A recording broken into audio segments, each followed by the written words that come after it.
Madame la Présidente, Monsieur le Ministre, chers collègues rapporteurs, mon collègue Olivier Cadic a présenté à l'instant le cadre budgétaire et l'avis de la Commission d'adopter les crédits pour 2026 de cette mission. Je ne reviendrai donc pas sur ce point que nous partageons.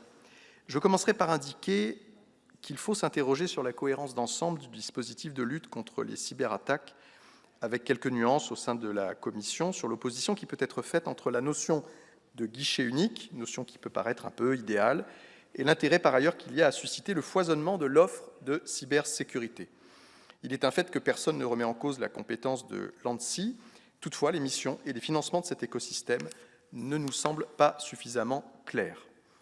C'est une préoccupation majeure car les différences d'approche de quantification de la cybermenace, 4 386 saisines de l'ANSSI contre 500 000 demandes d'assistance de la part de particuliers auprès de la plateforme cybermalveillance, devenue le 17 Cyber, qui vient d'être évoquée, illustre la disproportion entre le champ d'action de l'agence et les besoins du grand public.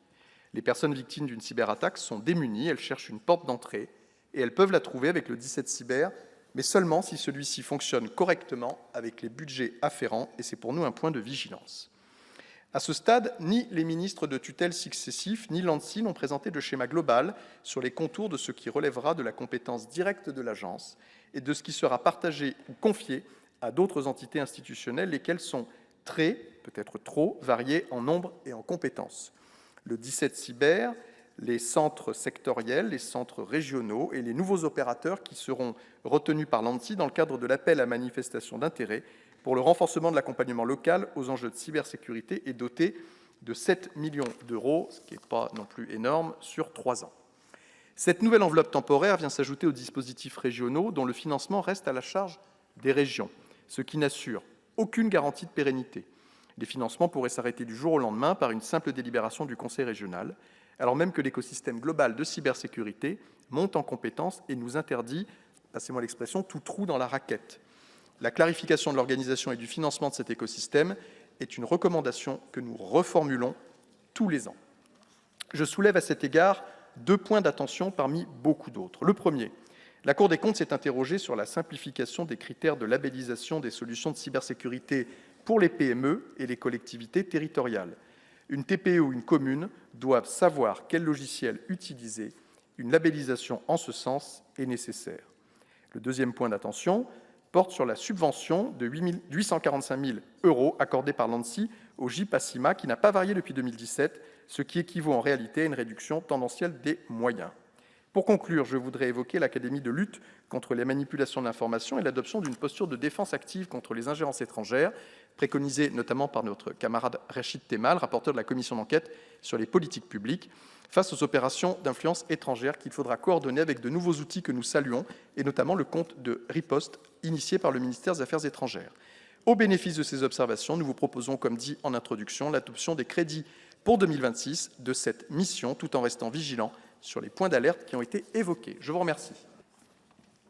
Madame la Présidente, mes chers collègues, Monsieur le Ministre, la mission Pouvoir public occupe une place singulière au sein du débat budgétaire. Les institutions qu'elle finance jouissent en effet d'une autonomie budgétaire garantie de leur indépendance. Le montant global de la mission demeure modeste, un peu plus de 1140 milliards, 1,140 milliards, on aimerait bien 1140 en fait, d'euros, soit 0,25% du budget général. C'est l'équivalent de 17 € par citoyen, une démocratie représentative donc qui repose sur des moyens contenus. Cette année encore, la présidence de la République, l'Assemblée nationale et le Sénat ont choisi de reconduire leur dotation. Ce geste est compréhensible dans un contexte de discipline budgétaire nationale. Cependant, il doit être appréhendé avec prudence. En effet, si un gel ponctuel peut être vertueux, un gel répété devient un signal politique aux effets cumulatifs. Il amenuise progressivement les marges de manœuvre et fragilise la capacité de nos institutions. Je souhaite alerter, comme l'année dernière et celle d'avant, sur ce point, la sobriété ne doit pas devenir involontairement un affaiblissement de la démocratie représentative. La stabilité apparente masque en réalité une contrainte croissante. Pour maintenir l'équilibre budgétaire, les institutions recourent chaque année un petit peu plus à leurs réserves et ce n'est pas soutenable. Ainsi, la présidence de la République ne parvient-elle à rester à l'équilibre qu'en comprimant son investissement et en maîtrisant ses dépenses opérationnelles. Sa trésorerie, autrefois confortable, ne constitue plus guère qu'une très faible marge de sécurité. L'Assemblée nationale reconduit sa dotation, mais son déficit structurel atteint un niveau élevé, absorbé par des prélèvements sur disponibilité. Quant au Sénat, pour sa part, il ne préserve son équilibre qu'en mobilisant fortement ses réserves. Si cette trajectoire devait se poursuivre en 2027 ou en 2028, les prélèvements deviendraient manifestement excessifs. C'est pourquoi je renouvelle avec insistance un appel formulé depuis plusieurs années, la création d'une dotation autonome dédiée à l'entretien du patrimoine institutionnel. Aujourd'hui, les dépenses immobilières et écologiques sont fondues dans les crédits de fonctionnement, ce qui les expose en période de gel à des arbitrages défavorables. Or, les bâtiments de ces institutions sont un patrimoine national. Leur entretien ne saurait constituer une variable d'ajustement. Pour ce qui concerne le Conseil constitutionnel, la hausse de ses dotations est justifiée, notamment pour renforcer sa cybersécurité à l'approche des échéances électorales. Mais je souligne une difficulté récurrente, une qualité insuffisante des prévisions budgétaires transmises au Parlement, trop peu détaillées, parfois erronées et régulièrement sous-évaluées. Mes chers collègues, la conclusion est claire, nos institutions participent pleinement à l'effort collectif, mais leur modèle financier atteint ses limites. Le gel des dotations se fait au détriment de la qualité du travail législatif, de contrôle parlementaire et de la permanence du débat démocratique.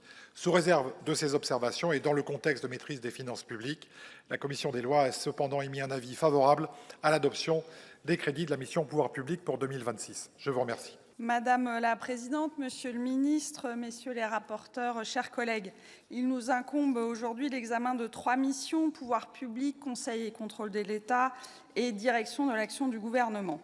Si ces missions ne sont pas les plus onéreuses pour le budget de l'État, elles sont pourtant particulièrement scrutées par les Françaises et les Français qui attendent une exemplarité financière de nos institutions républicaines. S'agissant en premier lieu des crédits concernant la mission pouvoir public, le groupe socialiste, écologiste et républicain se satisfait que ces dotations soient globalement constantes, évitant ainsi de nombreuses incompréhensions au sein de notre population dans un contexte austéritaire marqué. Cette sobriété n'efface toutefois pas certaines interrogations. Côté Élysée, par exemple, si le coût moyen des déplacements du président de la République est en baisse, le nombre de déplacements, lui, augmente, au point que la dépense globale atteint encore 20 millions d'euros, bien au-dessus des niveaux de 2022. Et de manière curieuse, ce ne sont pas les voyages internationaux, mais au contraire les voyages sur le territoire national qui explosent, plus 31,5%. Côté Assemblée nationale, la dotation est constante, mais ses réserves financières pourraient être épuisées d'ici 6 ans. Côté Sénat, les dépenses sont maîtrisées aussi, ce qui ne veut pas dire que certaines questions ne se posent pas, et des amendements ont été déposés par plusieurs collègues pour mettre en lumière les conditions salariales de nos collaborateurs. Finalement, seuls les crédits du Conseil constitutionnel bénéficient d'une hausse appuyée à hauteur de 11,5%. Cette hausse s'explique notamment par l'éventualité de l'organisation d'un référendum et par la préparation de l'élection présidentielle de 2027. C'est entendable. Mais comme chaque année, nous déplorons la pauvreté des documents transmis au Parlement par le Conseil constitutionnel. Ce manque de transparence interpelle grandement et mériterait d'être rapidement corrigé. Ces éléments étant précisés et suivant l'avis du rapporteur Éric Kerrouche, le groupe socialiste votera en faveur de la mission Pouvoirs publics. S'agissant de la mission Conseil et contrôle de l'État, nous sommes plus réservés. Cette mission finance ce qui constitue l'ossature de notre État de droit, Conseil d'État, justice administrative, Cour des comptes, juridiction financière et le CESE. Ce sont là nos contre-pouvoirs, nos arbitres, nos vigies démocratiques. Nous saluons la hausse des budgets de la Cour des comptes et des juridictions financières. À l'heure des déficits et de l'endettement, l'expertise de ces instances est plus qu'utile. À l'inverse, les crédits alloués au Conseil d'État et aux juridictions administratives diminuent, alors même que le nombre de contentieux, cela a été dit, augmente substantiellement et entraîne des délais de traitement des dossiers inacceptables, particulièrement dans les cours d'appel. De même, nous déplorons les moyens en légère baisse du CESE, espace pourtant utile de dialogue avec la société civile. Ce bilan mitigé conduit le groupe socialiste, écologiste et républicain à s'abstenir sur l'adoption des crédits de cette mission. Il en sera sans doute autrement pour la mission Direction de l'action du gouvernement. Avec ces deux programmes, coordination du travail gouvernemental et protection des droits et libertés, cette mission traduit en actes les priorités stratégiques et organisationnelles de l'État. Pour 2026, un peu plus d'1 milliard d'euros sont prévus en autorisations d'engagement et pour les crédits de paiement qui augmentent de 3,3 %. Cette hausse est bienvenue, mais elle est largement liée à celle du programme 129 et en particulier à celle des moyens alloués à la coordination, d'une part, de la sécurité et de la défense, d'autre part, de la politique européenne, qui ensemble représentent près de la moitié de ce programme 129. En vérité, comme l'a dit le rapporteur pour avis Michel Masset, l'évolution des crédits de cette mission Direction de l'action du gouvernement est très contrastée. Oui, l'augmentation des crédits et des effectifs du SGDSN est bienvenue, comme l'ont souligné les co-rapporteurs Mickaël Vallet et Olivier Cadic, alors que les cybermenaces sont croissantes et les ingérences étrangères toujours plus fortes.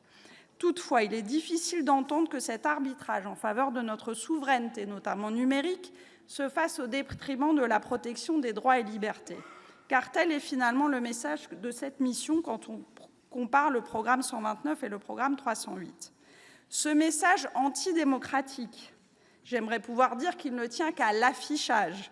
Mais si les amendements du rapporteur Jurek de la Commission des finances sont à nouveau retenus, je crains que ce soit au contraire un message d'une clarté totale. À ce stade, les budgets alloués aux agences et aux autorités indépendantes chargées de garantir nos droits et libertés ne sont pas suffisants, sauf rares exceptions, alors qu'ils ont déjà été mis à rude épreuve dans le projet de loi 2025. La plupart des hausses ne sont que le fruit d'augmentations mécaniques, en particulier en personnel, et on constate même de nettes baisses. D'ailleurs, les autorisations d'engagement diminuent globalement et le schéma d'emploi est nul, bien que certaines autorités voient leur saisine s'accroître fortement et leur mission aussi du fait même du législateur. Au regard de ces situations et des auditions auxquelles j'ai pu participer, nous soutiendrons donc l'augmentation des crédits de la CNIL, du Défenseur des droits, de la HATVP ou de l'ARCOM. Nous déposerons aussi des amendements en faveur de la CNCDH et du Contrôleur général des lieux de privation de liberté.